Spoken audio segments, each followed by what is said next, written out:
Well, here we are. This is the stand I've made for my Charnwood Mortiser. This is the Mortiser W340. I think I can show you that there. It's a good model. It's an industrial and professional model. It's extremely heavy, very, very heavy. This is a table saw stand that I've converted.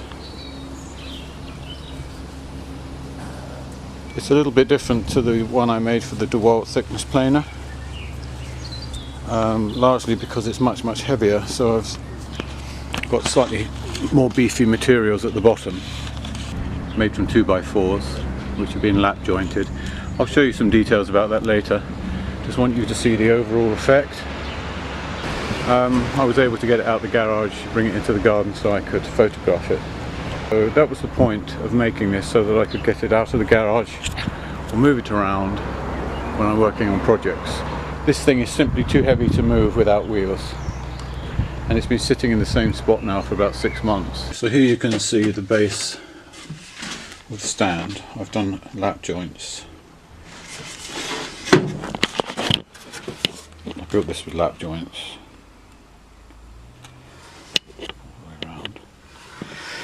I've just routed the edges, just taken the edge off on the outside and the inside. Above those screws that I used to fix, and I glued and screwed the lap joints, so those screws are there to hold that in place while the glue was drying. And then you can see the pilot holes there for the wheels. Now these are the wheels that I'm using. A little bit dusty. I have actually already used this one. They're extremely good. They have a locking pedal here, and when that is engaged, it stops the wheel from turning. The wheel won't turn, and also it would no longer pivot. So it locks the pivot and it locks the wheel, so you get a good solid stable platform. I screw that together. On top of that, I'm going to fit this stand here. You can see the stand, and then there's a piece that goes on the top onto which I mount the tool, and you can see the tool there. So I'm going to assemble that and then show you what it looks like when it's all assembled. So you can see the wheel. They're quite large holes on these wheels, and they supplied me with very large bolts, and each bolt came with its own nut that wouldn't slip. It was one of those sort of locking nuts, I suppose. So all I'm doing is I'm using a screw like this with a small washer under the head, just so it won't pull in, and that will give you enough coverage to bridge the hole there. And I found 4 screws on each wheel, more than adequate. They don't move, and they're fairly easy to fit that way. So you can see there the screws are in. 4 screws, 4 washers. Holds that wheel absolutely fine, had no trouble with that whatsoever. Okay, so now you can see all the wheels on. That's probably the most complicated part of this build. So you can see the coach bolt that I'm using to attach the stand to the dolly.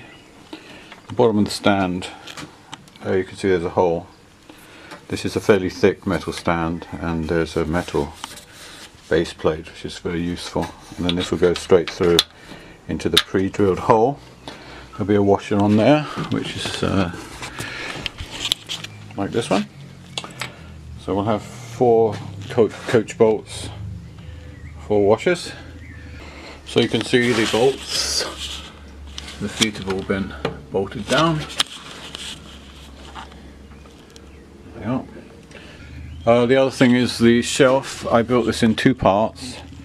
You can see it there. The reason being, it's easy to get it in 2 parts. I can feed it in this way,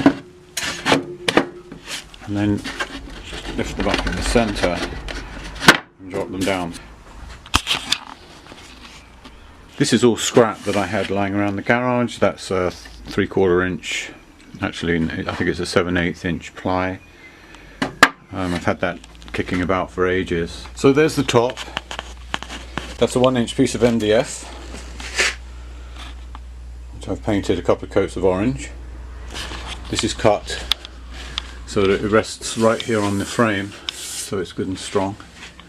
And the weight of the tool, which is extremely heavy, it's about 250 pounds. It's almost impossible for me to lift it.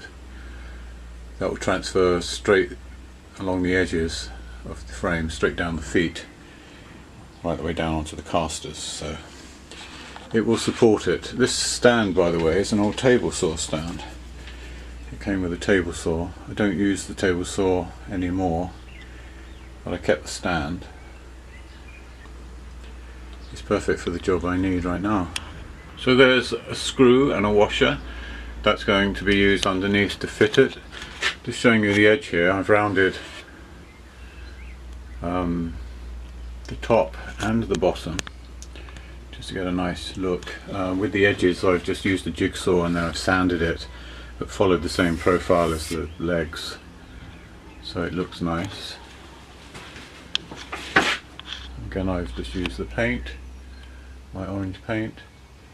So I'm going to put the 4 screws in from underneath to hold the top in place. So prior to painting, I put the machine on here so that I could line up how it needed to be fixed. In this case I'm using 4 bolts that go through the machine right there, you can see that, through the top, and they're bolted underneath, so it's well and truly solid. The weight is pretty much sitting on the frame comes right the way to the edge of the table, so the weight is distributed straight down through the steel frame, so I don't anticipate there'll be any problem as far as supporting this very heavy machine. Out of my supply I've chosen these 4 here, so I've got 4 bolts, 4 washers and 4 square nuts, and I'm going to use that to bolt the machine to the table.